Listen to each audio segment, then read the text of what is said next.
New York City has not been the same without one of its principal attractions, Broadway.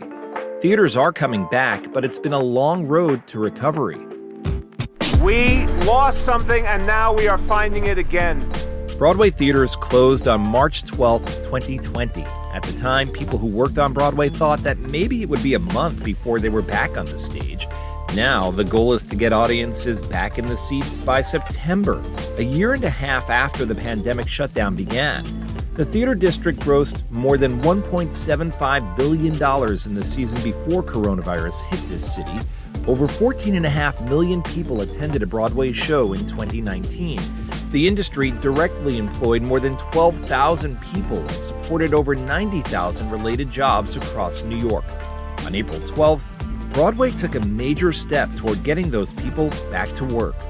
I'm Steve Kastenbaum, and this is New York Gritty, a podcast about the resiliency of New Yorkers in a time of crisis. They say the neon lights are bright on Broadway. They say there's always magic in the air.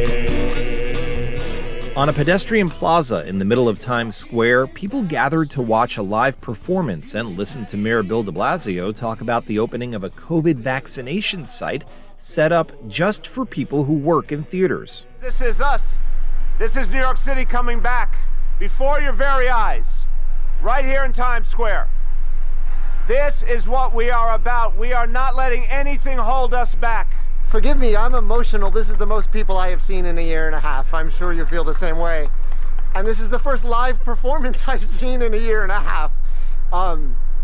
So I'm emotional today. Lin-Manuel Miranda, the creator and star of the musical Hamilton, was also there. We want to gather again, and we want to tell stories in the dark. We cannot do that if we don't feel safe, and if you don't feel safe. So the first step in that process is getting our vaccination shots, and the next steps will follow. But the first step starts today with this clinic. I'm really grateful to the mayor's office. I'm really grateful to these performers for making me cry again. And laugh again. I cannot wait to feel in a room with you guys again. Earlier in this podcast series, we looked at the impact of the Broadway shutdown and the outlook for the future. We thought this was a good time to revisit that topic and give you the opportunity to listen to the full interview with Eva Price, the Tony Award-winning producer of the musical Jagged Little Pill. I want you to know that I'm happy for you. I'm Eva Price. I'm a Tony Award-winning Broadway producer.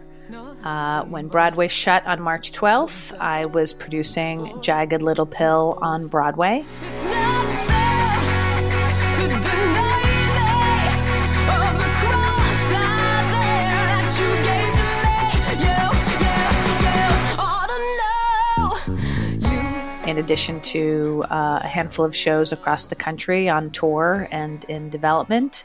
And I'm surviving the turn of events to the best of my abilities. Let's go back to the beginning of 2020. Tell me, what were you doing in January? How were things going for you? Oh, wow. January of 2020. And I'm recently reminded because good old Facebook does a very good job of reminding you 1 year later of things, as I'm sure you know, as does iPhoto.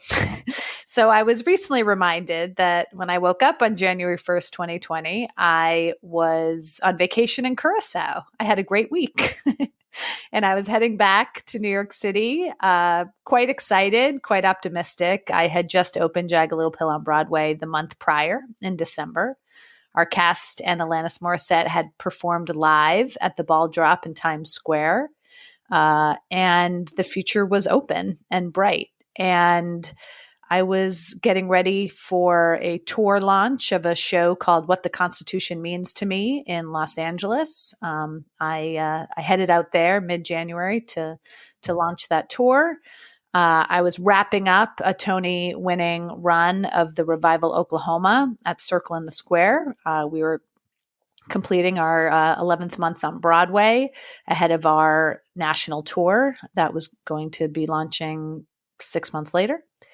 And I was developing new shows for for theater, for film, for television, for the international touring community, and was quite optimistic about my career, about my projects, about my opportunities, and about the Broadway space. It had reached record highs in terms of audience numbers, audience diversity, box office grosses.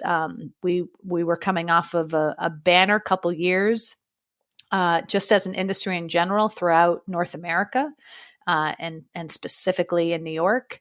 And I was really proud of the work I had in my pipeline and that I had been working on, because I felt like the shows that I was producing were not only audience favorites and critical favorites and box office, potential favorites, but they were saying something about the world. They were commenting on the community we were living in and showing the difficult truths of a American family, and taking a look at xenophobia and toxic masculinity, and shining a light on how we overcome that, and dealing with things like addiction and assault and other real life issues that kitchen tables across America are forced to talk about or not talk about and deal with.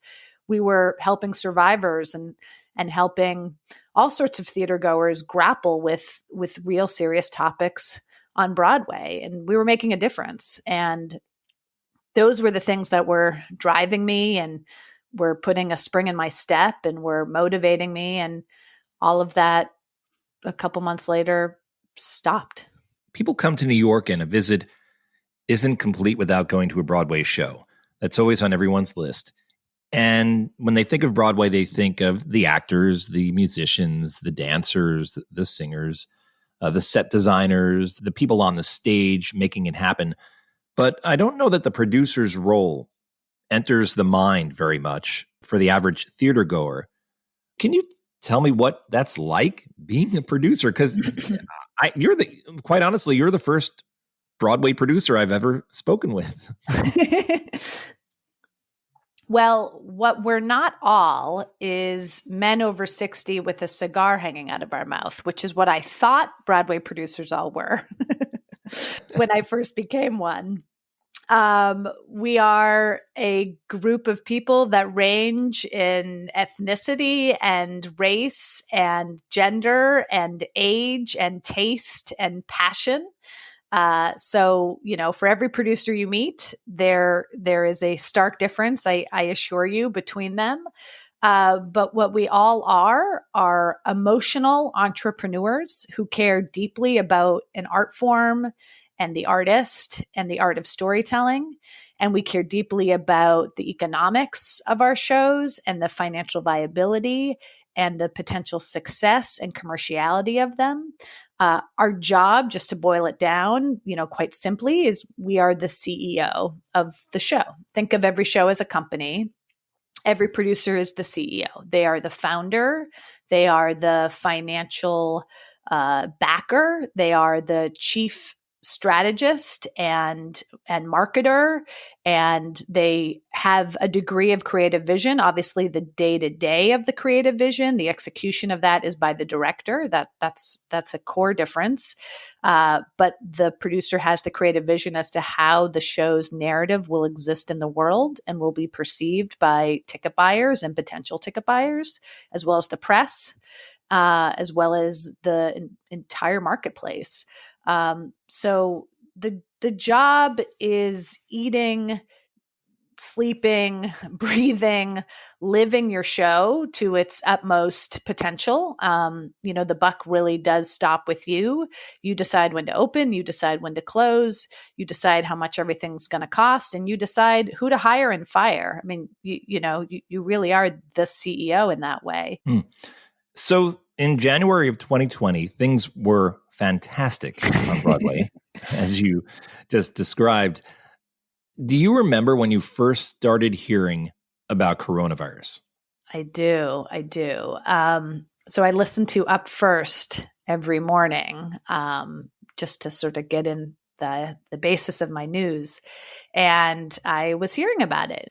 reading about it on occasion and, whatever New York Times news briefing or other news briefing I was getting. And I, like a lot of people, assumed it was a thing in China that I didn't have to worry about, that was small and concerning, but not something that was going to affect my everyday.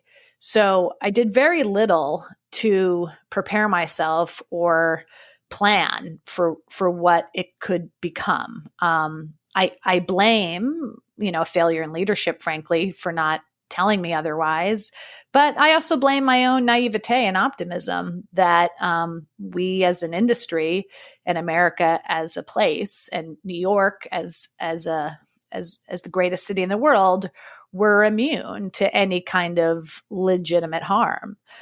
Do you remember hearing Mayor de Blasio say around then, it's not a matter of if, but when this comes to us? Not really. Like I remember there being commentary around that. Like I remember hearing, I guess I will say it this way. I remember those words, Steve, but I don't remember the feeling that those words had gravity or graveness. And again, I'm partially to blame, right? Like I will take my own naivete and optimism to task for not preparing me more. But, in the same vein that was being said, it was also what also, as you recall, was being said is keep going to work, keep living your life. Mm-hmm. Yeah.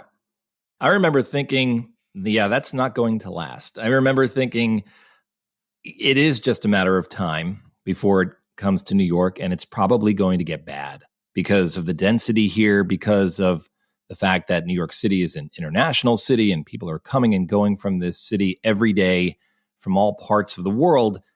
And maybe it's because I'm a journalist, I just remember feeling very pessimistic at that time. But it doesn't sound like you were yet.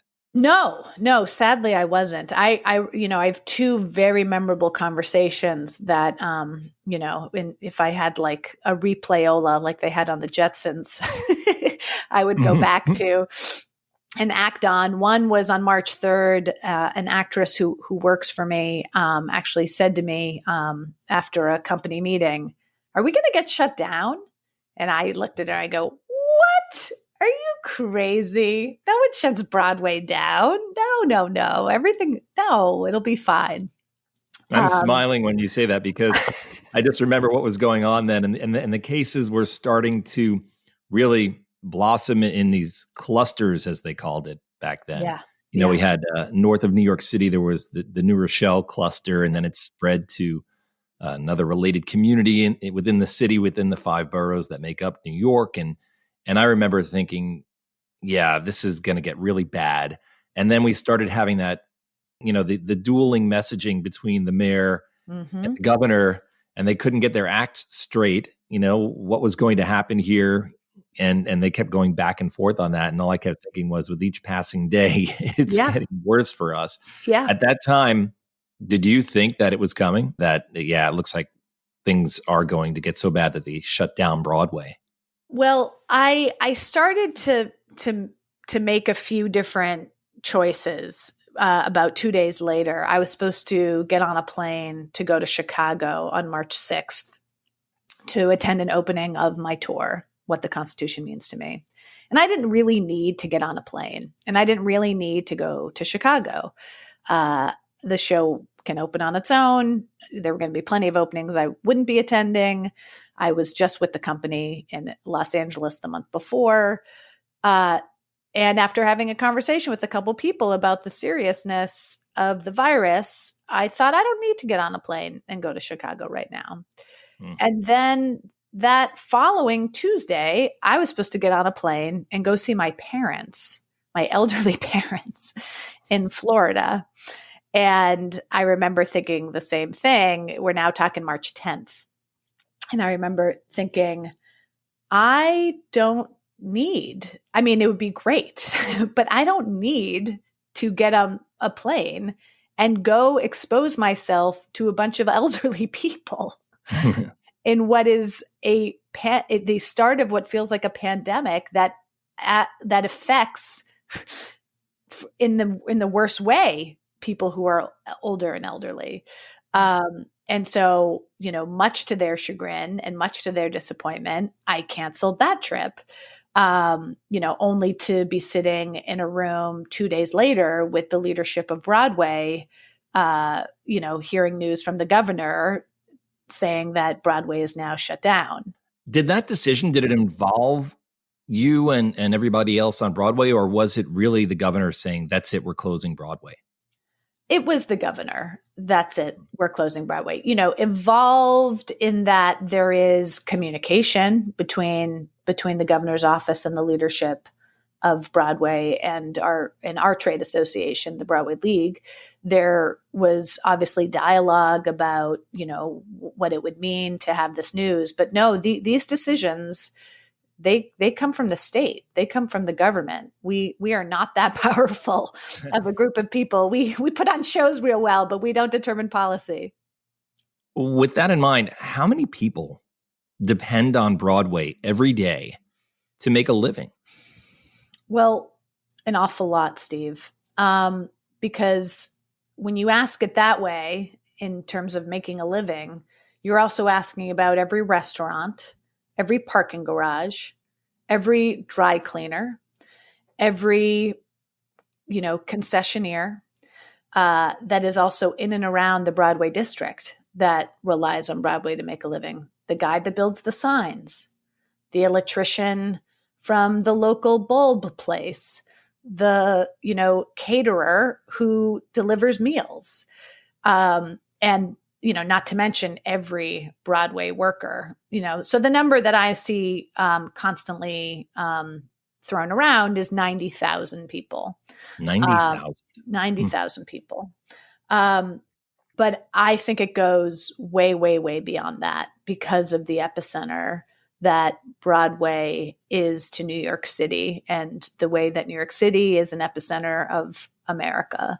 And when you think about the theatrical arts community, it has to have its flagship store. And the theater arts flagship store is Broadway.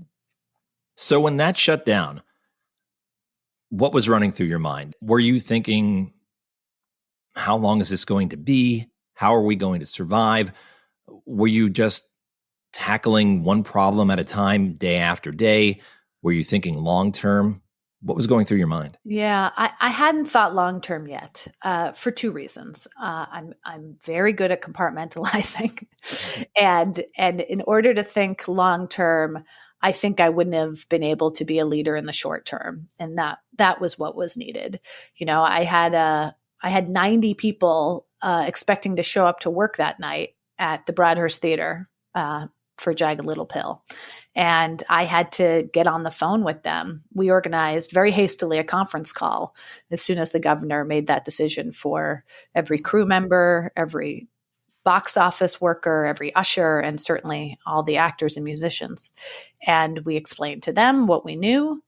And what we knew was that Broadway was shutting down. I think at that point it was 3 weeks. I think through April 12th was the decision. Or maybe the week before, April 12th. And I really believed that. And I believed that we were going to find a way to pay people for a few weeks, hopefully the majority of that, few week shutdown. I believed we were going to find ways to rebound from that few week shutdown. And that's what I focused on. I focused on the safe return of people's personal items and people's selves. We actually were a show. Jagged Little Pill specifically was a show similar to many shows on Broadway that had an outbreak. I think we ended up having about 8 cast members who tested positive at some point. Really? Yeah. I mean, Moulin Rouge had 23. So, we had it light. So we were worried about that. We were worried about people being able to get tests. If you recall, this was a point where getting a test was really, really problematic. And I was worried about and keeping focused on what it would be like to sell tickets and keep a safe theater and keep the audience safe and keep the cast safe for the spring and summer months while this was, hopefully disappearing. Yeah, and things just kept getting worse. We kept getting reports of figures that were astronomical, and sadly, the death rate was just completely unimaginable. And as April came, it was clear that Broadway was going to be shut down for a long time because the theater environment, the enclosed environment, especially backstage in these old theaters, there was just no way to keep people really safe from what turned out to be a virus that is transmissible through the air. Initially they started talking about, transmissions through touch, but obviously that was wrong. Yeah. And there was just, I imagine in your mind, there really wasn't a conceivable way to keep the performers, the crew, the musicians, the ushers, to keep everyone safe if you did reopen, let alone the theater goers. Right. Yeah. And whether, yes, to all of that, Steve, but also as to whether these theater goers would want to come. Who wants to put themselves in harm's way to see a show? I mean, I love theater, don't get me wrong, but to risk your life is it's not that great. And Right. And this was a moment where we knew so little about this disease other than it was deadly. We had learned at that point it had killed or had made very sick Terrence McNally, Nick Cordero, Adam Schlesinger. I mean, we're talking, titans of the theater community. Some of these artists are not old. And it was very, very scary to us to think that anyone, especially what is largely an older audience that goes to the theater, would want to put themselves at risk. And without people in the audience, box office and finances aside, I mean, of course we can't run if we don't have the ticket sales, but an empty audience, that's not how you put on a show. That's not what our art form is about. So it eventually in those following weeks and months, we had sort of a existential crisis about how were we going to survive?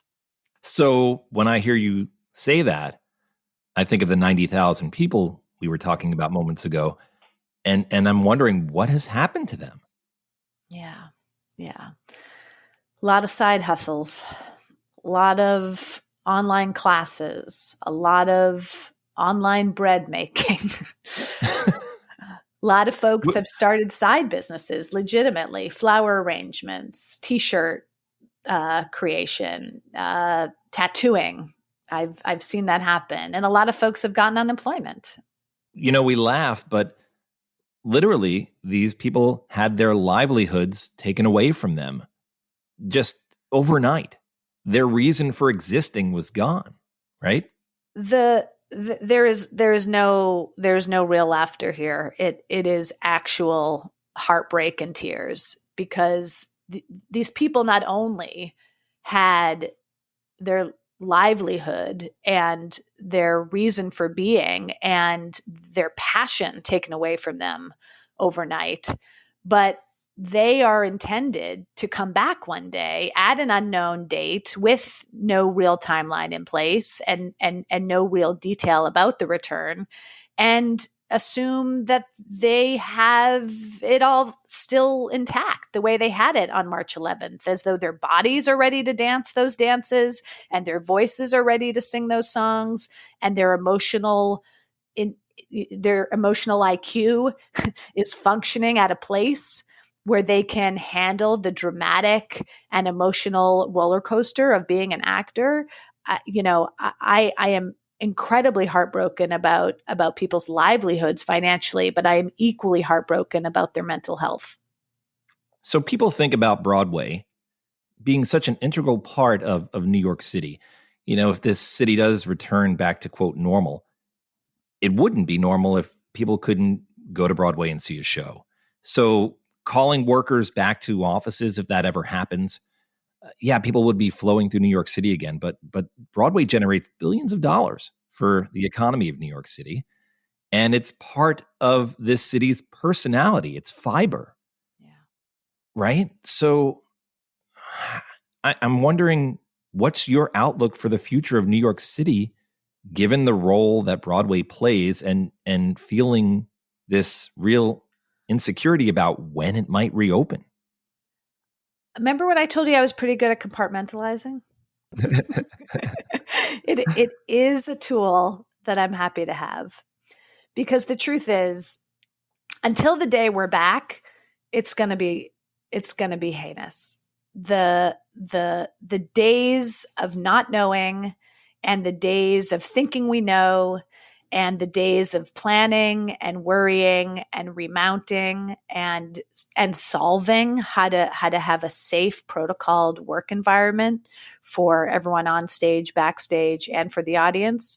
It's going to be the greatest challenge of all of our lives. But within those compartments is a real, genuine, largely optimistic piece of me that says this city and this country is going to be so ready to gather when the moment comes that the scientists and the government says we can. And that desire to be together and to congregate, where an emotional experience, an artistic experience, and a beautifully live storied experience can happen for us as an audience and as a community. I just think people are going to be coming out in droves. It is really going to be one of the richest and most unique things that a country of lockdown people will eventually be able to do again. You actually can't compare anything we've done in the last year and a half, whenever it is we're back, year and a half plus.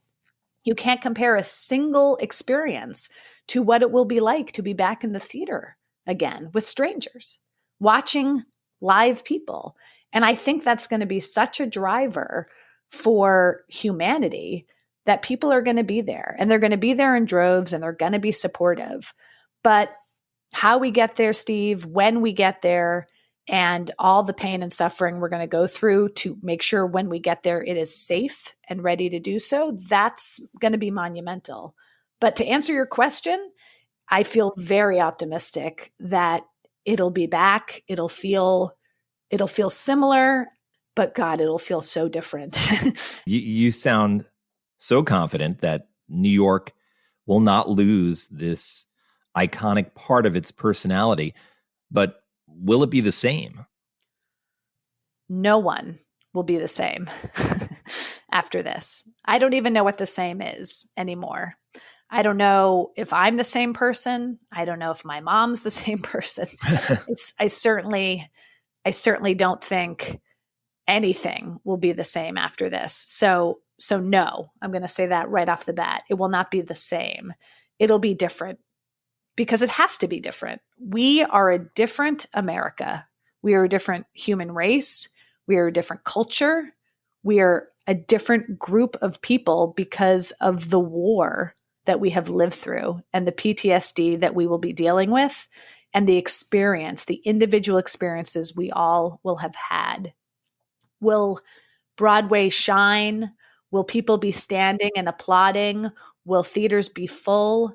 Will tickets be sold? Will standing ovations happen? Will the Macy's Thanksgiving Day Parade with Broadway performances exist live? Yes, in terms of those basic things that marked Broadway before will be the same. But will the actual experience that the human beings who put on Broadway and who are in the audience taking in Broadway, they won't be the same. And therefore, it won't be the same. It really can't, Steve. It can't, because of what we've been through, what we've learned, the way that we are changing as a culture to be more just, to be more equitable, to be more diverse, to be more open, to be more honest and forgiving and healing. Those are going to be the things that will permeate all the experiences of the audiences and of the performers. And that's just far from the same. As a New Yorker, you know that Broadway is a family. And here in New York, we've all gone through this trauma together, but some of us have very small families to experience that through. Some of us don't have any families to experience that through. Broadway, you literally live with each other more than you live with your actual blood relatives when you work on Broadway. How has that impacted the way the Broadway community, the individuals, have been dealing with this traumatic experience? Yeah, it's an excellent question. I would say everyone is having a very different experience in terms of how they have stayed connected to their cast members and to their company and how they have not. I can only speak to my own experience, truly, and I guess a little bit of what I perceive in the community, and that is a closeness. That is a rage of things that have felt unjust and unfair for all these years that have come to light, and people are working towards resolving. That also manifests itself in love and in giving. And that is seen by way of the huge fundraising that has existed over the last 10 months through the Actors Fund and through Broadway Cares Equity Fights AIDS and through the varying donations and donation platforms and donated performances and fundraising events that have just been in the constant ether. And that also has found its way with the streaming that has existed, the varying ways that our art form has taken shape on the internet because it has had to, both for the fans and also for the arts workers. It has become a way to get people paid, to raise money, to keep fans engaged, to make money for folks. And that has found a way to keep people connected and to keep companies connected and to keep the industry connected. So I'm taking what you've said to heart, and I am now envisioning a time sometime in the relatively near future when I will once again have to step over people on the sidewalk who are camped out in front of theaters waiting for those day of cheap tickets. I'm counting on this now. They might be in masks. True. That's okay. And there might be more tickets than normal. But that day will be back. The future is open, and it's going to take a varied form and shape than anything we've ever seen before. But it's going to take shape because there is a hunger and a thirst for live theater, both in New York and around the world. And people are going to crowd again, and they're going to be maybe a little nicer, maybe a little happier to be in that crowd, and certainly equally excited to see their show. As of this recording, the goal is for Jagged Little Pill and other shows to put fans back into the seats in early fall. When that time comes, it'll be a major step forward in New York's recovery from the pandemic. Broadway shows are a huge draw for people visiting New York. In our next episode, we'll look at the state of tourism in this city and how much is riding on the return of tourists. Follow New York Gritty on Apple Podcasts, Spotify, Google Podcasts, Stitcher, and other podcast platforms. Check out the website for more on the city's recovery from the pandemic, nygritty.com, and send me an email if you have a story about how you're getting by during this tough time, steve@nygritty.com. Follow New York Gritty on Instagram, Facebook, and Twitter for details on upcoming episodes. I'm Steve Kastenbaum. Thanks for listening.